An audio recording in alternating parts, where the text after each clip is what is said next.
Break के बाद आपका स्वागत है। चलिए आगे बढ़ते हैं। प्रधानमंत्री नरेंद्र मोदी ने वाराणसी से प्रधानमंत्री किसान सम्मान निधि योजना की 20वीं किस्त जारी कर दी है। इसके तहत उत्तराखंड के 8,27,000 किसानों को लाभ मिला है। देहरादून में आयोजित राज्य स्तरीय कृषक संवाद कार्यक्रम में मुख्यमंत्री पुष्कर सिंह धामी मौजूद रहे। इसी दौरान उन्होंने किसानों को संबोधित करते हुए कहा कि प्रदेश सरकार भी किसानों के कल्याण के लिए प्रतिबद्ध है।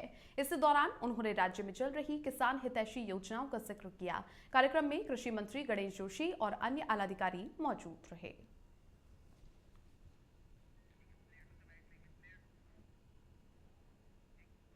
2018 से ये योजना प्रारंभ करी और उसकी आज 20वीं किस्त देश के अन्नदाता भाई बहनों को, किसानों को समर्पित की, उनके बैंक खातों में डीबीटी के माध्यम से डाली। मैं आज प्रधानमंत्री जी का और आज कृषि मंत्री जी का बहुत धन्यवाद करता हूँ। देवभूमि उत्तराखंड के भी हमारे 8,27,000 किसानों के खातों में आज ये राशि पहुंची है और पहली बार देश की आज़ादी के लंबे कालखंड के बाद 60 वर्ष बीत जाने के बाद श्री नरेंद्र मोदी जी देश के पहले प्रधानमंत्री हैं जिन्होंने किसानों को एहसास कराया कि वो परिश्रमी हैं, वो देश के अन्नदाता हैं और उनका भी हर प्रकार से उनका अभिनंदन होना चाहिए, उनकी चिंता होनी चाहिए। 2014 से प्रधानमंत्री जी ने देश की कमान संभाली है, तो जितनी चिंता सीमा पर बैठे हुए जवान की करते हैं उतनी क्यों भाई भारत के किसान की करते हैं, तो हमारा अन्नदाता है। और आज 20वीं किस्त उन्होंने बनारस से जारी की है और हमारे प्रदेश के भी 8 लाख से अधिक किसानों को इसका लाभ मिला है। और जो किसानों की आय दुगने करने की बात मोदी जी करती हैं, उस दिशा में ये एक बहुत सार्थक कदम है। इसके लिए मैं प्रधानमंत्री जी का विशेष आभार व्यक्त करता हूँ। ये तो प्रधानमंत्री नरेंद्र मोदी जी की देन है कि नया भारत, नई योजना, कभी आज तक किसी किसान को सम्मान निधि का नियम जारी नहीं हुआ और ये मोदी जी की देन है जो किसान को 2,000 रुपये, 6,000 रुपये साल में प्राप्त होते हैं, जिससे उसका आर्थिक सहयोग मिलता है। किसान को सही तरीके से अपने कहीं ना कहीं खर्च करे तो उसका सहयोग अवश्य मिलता है। किसान सम्मान निधि का भरपूर फ़ायदा मिल रहा है और हमें इसे अपनी आगामी फसल में लगाने के लिए मदद मिलती है। हम पीएम प्रधानमंत्री नरेंद्र मोदी का बार बार हृदय से धन्यवाद अदा करते हैं।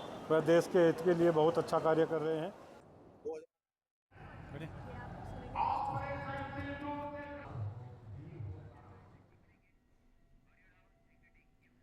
उत्तराखंड में पंचायत के चुनावों के बाद सियासी बयानबाजी तेज हो गई है। पंचायतों के अध्यक्ष पद को लेकर के अंतिम आरक्षण की सूची जारी होने के बाद कांग्रेस ने भाजपा पर साम दाम दंड भेद की नीति अपनाने का आरोप लगाया। कांग्रेस का कहना है कि भाजपा ने आरक्षण की प्रक्रिया में मनमानी की है और सत्ता के दम पर लोकतंत्र को कुचलने की कोशिश की है। कांग्रेस के पूर्व प्रदेश अध्यक्ष प्रीतम सिंह ने कहा कि भाजपा ने आरक्षण की सूची को अपने पक्ष में मोड़ने के लिए धन बल और सरकारी तंत्र का दुरुपयोग किया। उन्होंने आरोप लगाया कि आरक्षण को लेकर जो की प्रक्रिया अपनाई गई है वो पारदर्शी नहीं है और इसमें जन भावनाओं की अनदेखी की गई है। वहीं सीएम पुष्कर सिंह धामी ने कांग्रेस के आरोपों को खारिज करते हुए कहा कि उत्तराखंड की जनता ने भाजपा को लोकसभा, विधानसभा, नगर निगम और अब नगर पंचायत में भी भरपूर समर्थन दिया। आरक्षण की प्रक्रिया पूरी तरह से विधि सम्मत है। कानून सबके लिए समान है। किसी को यदि आपत्ति है तो वो वैधानिक रूप से आपत्ति दर्ज करा सकता है। विपक्ष अपनी स्थिति को लेकर भ्रमित और बौखलाया हुआ है।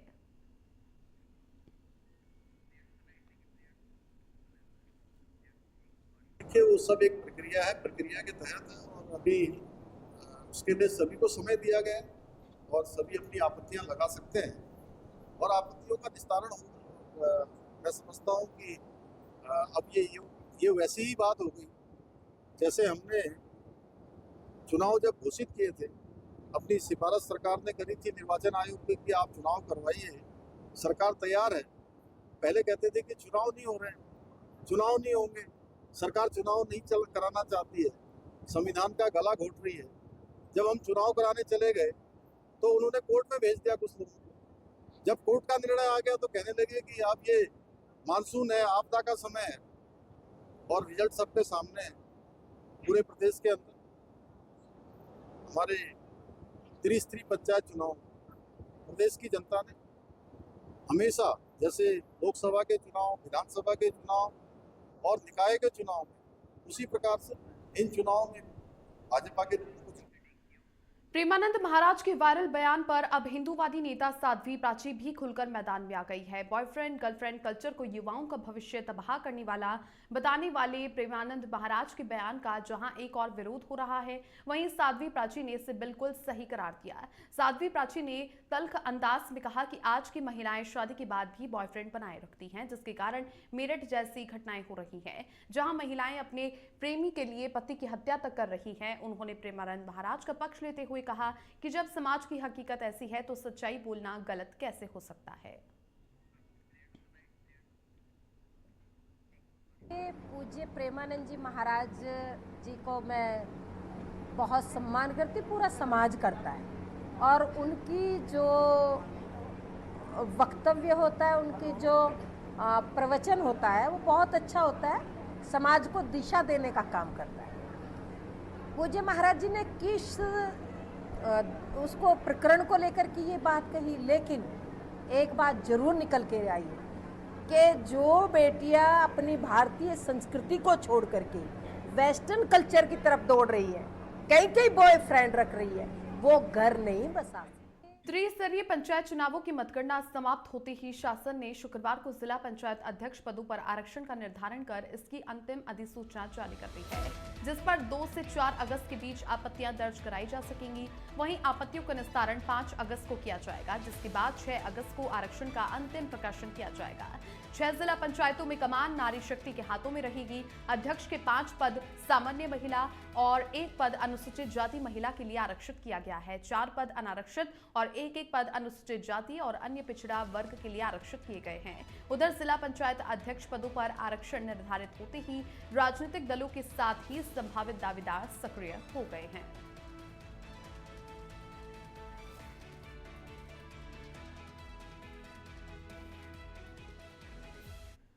डोईवाला की रानी पोखरी बड़कोट ग्राम सभा में नवनिर्वाचित ग्राम प्रधान दीक्षा भट्ट ने जनता से मिले समर्थन के बाद जनता का आभार जताया। क्षेत्र में विजय जुलूस निकालते हुए उन्होंने कहा कि जनता ने जिस तरह से उन पर विश्वास जताया है, अब उनकी प्राथमिकता रहेगी कि वो क्षेत्र के विकास के लिए हर संभव प्रयास करेगी। महिलाओं को आत्मनिर्भर बनाने के लिए स्वयं ही सहायता समूह के माध्यम से उनको स्वरोजगार प्रदान किया जाएगा और युवाओं को नशे से दूर रखने के लिए जागरूकता अभियान के साथ इस क्षेत्र को नशा मुक्त किया जाएगा। दीक्षा भट्ट के ग्राम प्रधान बनने के बाद उनके समर्थकों में खुशी की लहर है। समर्थकों ने ग्राम प्रधान दीक्षा भट्ट को फूल माला पहनाकर के उनका भव्य स्वागत किया और जोरदार नारेबाजी के साथ विजय जुलूस में भी शामिल हुए।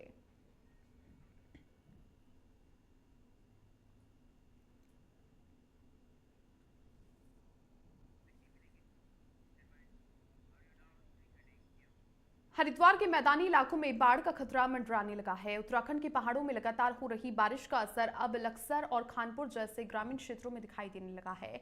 बाणगंगा और सोलानी नदी का जलस्तर बढ़ने से बाढ़ जैसी स्थिति बन गई है। प्रशासन ने स्थिति की गंभीरता को देखते हुए आपदा प्रबंधन विभाग को अलर्ट मोड पर भेज दिया है। गौरतलब है कि लक्सर और खानपुर जैसे क्षेत्रों में बाणगंगा और सोलानी नदी अक्सर उफान पर आ जाती है, जिससे आसपास के गांवों में जल भराव और फसलों को भारी नुकसान होता है। प्रशासन की तैयारी इस बार बेहतर मानी जा रही है।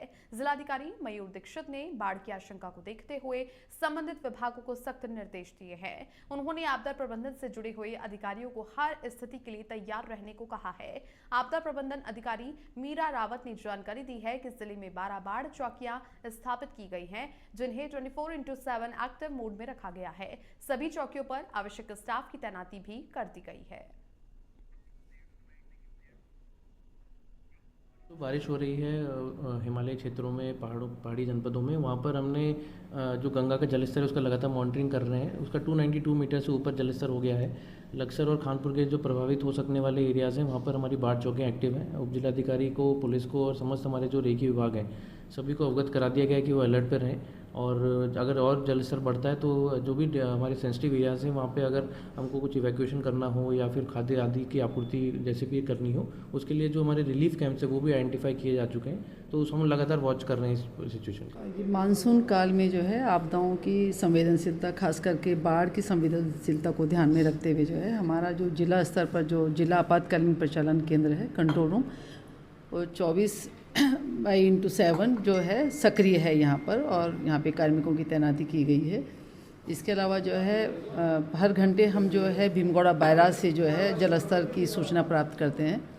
किसी भी स्थिति में जलस्तर बढ़ने पे खतरे के स्थान से या वार्निंग स्तर से पहुँचने पर जो है हम तत्काल जो है जो हमने बाढ़ चौकियाँ बना रखी हैं, 12 बाढ़ चौकियाँ जो हैं जनपद में क्रियाशील हैं, और तहसील कंट्रोल रूम भी हमारे एक्टिव हैं।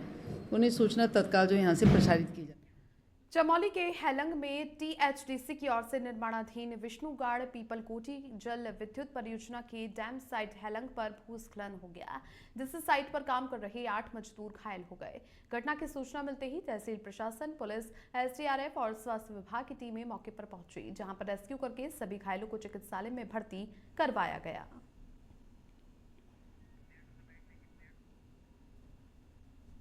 आज सुबह हेलंग के पास जो विष्णुगाड़ परियोजना है उसमें कुछ पहाड़ दरकने की सूचना प्राप्त हुई थी, और ये टीएचडीसी की साइट है जहां करीब 300 मजदूर कार्यरत थे, और जिस साइट पे पत्थर गिर रहे थे वहां अप्रॉक्सीमेटली 70 मजदूर थे। और जब पत्थर गिरने स्टार्ट हुए तो सभी ने भाग के अपनी जान बचाई। कोई कैजुअलिटी की सूचना नहीं है।